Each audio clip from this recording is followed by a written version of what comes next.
এই পরিবর্তনটা আমার মধ্যে আমি দেখতে পাই। সেটা হলো, আগে কিন্তু যে কোনো সময় গরমের দিন হোক বা ঠান্ডার দিন হোক, যে কোনো সময় আমি কিন্তু খোলা চুলেই বেশি থাকতাম। আর এখন কিন্তু সেই জিনিসটা একদমই হয় না। এখন যতটা সম্ভব, যতটা পারি আমি কিন্তু চুলটাকে বেঁধে নিই। আর এমনকি সকালে ঘুম থেকে উঠে আমার এই প্রথম কাজ যে সকালে ঘুম থেকে উঠে চুলটাকে আগে উপরে কিন্তু খোঁপা করে নিই। আর এই খোঁপা করেই কিন্তু আমার সারাদিন চলে যায় বাড়িতে। কি বাইরে যখন যাই তখনও কিন্তু এখন প্রায় সময় খোঁপা করেই যাই বা ক্লিপ লাগিয়েই যাই। এই জিনিসটা কিন্তু আগে আমার মধ্যে ছিল না। যাই হোক, এই পরিবর্তনটা আমার মধ্যে হয়েছে।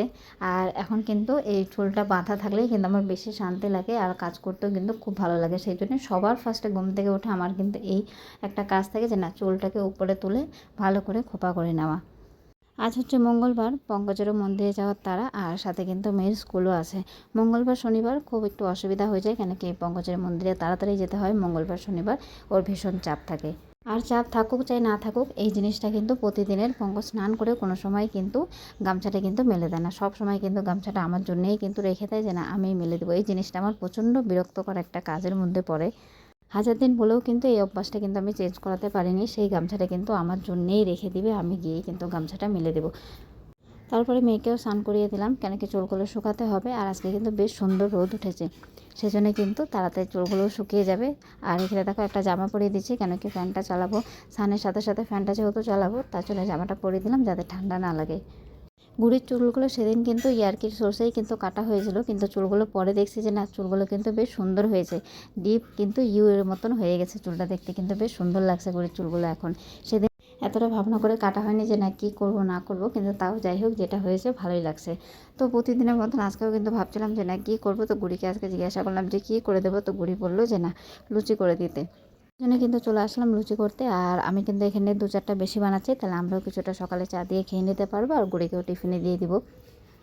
আমাদের জন্য যেগুলো বানিয়েছি সেগুলো একটুখানি বড় বড় করে বানিয়েছি, আর গুড়ির জন্য যেগুলো করেছি সেগুলো কিন্তু একদম ছোট, মানে ফুচকা সাইজে বলতে পারো, সেরকম ছোট ছোট করে কিন্তু বানিয়েছি।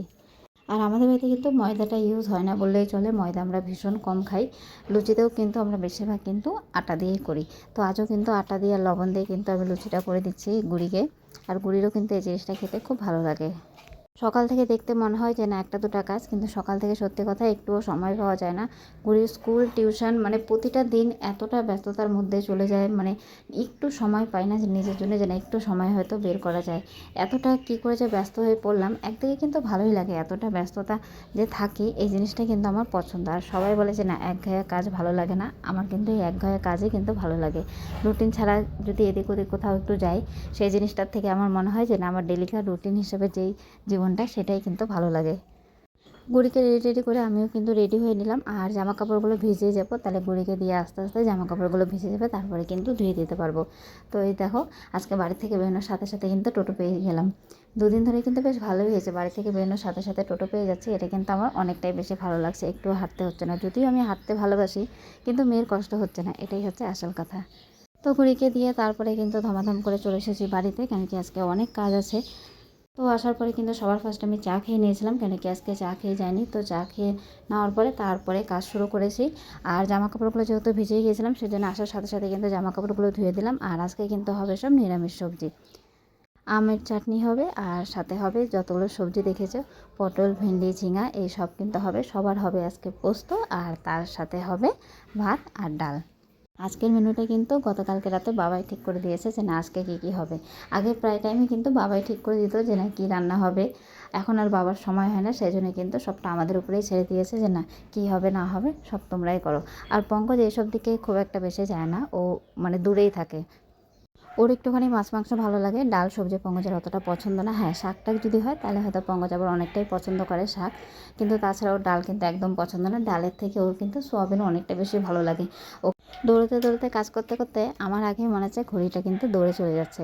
তো আজ যেহেতু মঙ্গলবার, সেজন্য কিন্তু আমি হনুমান চালিসাটা পড়ে নিই। তো স্নান ধান করে সব কমপ্লিট করে তারপরে কিন্তু চলে আসছি ঠাকুর ঘরে, একটু হনুমান চালিসাটা পড়ে নিব। পুজো কমপ্লিট করে ধমাধম করে আবার রেডি হয়ে নিলাম, মানে একটা কাজের পরে আরেকটা কাজ।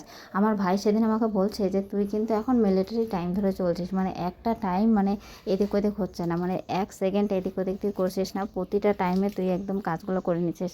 ভাইয়ের কথাটা শুনে যেরকম আমার হাসি পেলো, সেরকম আবার দেখলাম যে না, কথাটা কিন্তু ঠিকই বলেছে। বুড়িকে নিয়ে আসলাম বাড়িতে, এখন ওকে ফ্রেশ করাবো, ভাত খাওয়াবো। তো চলো আজকের মতন টাটা।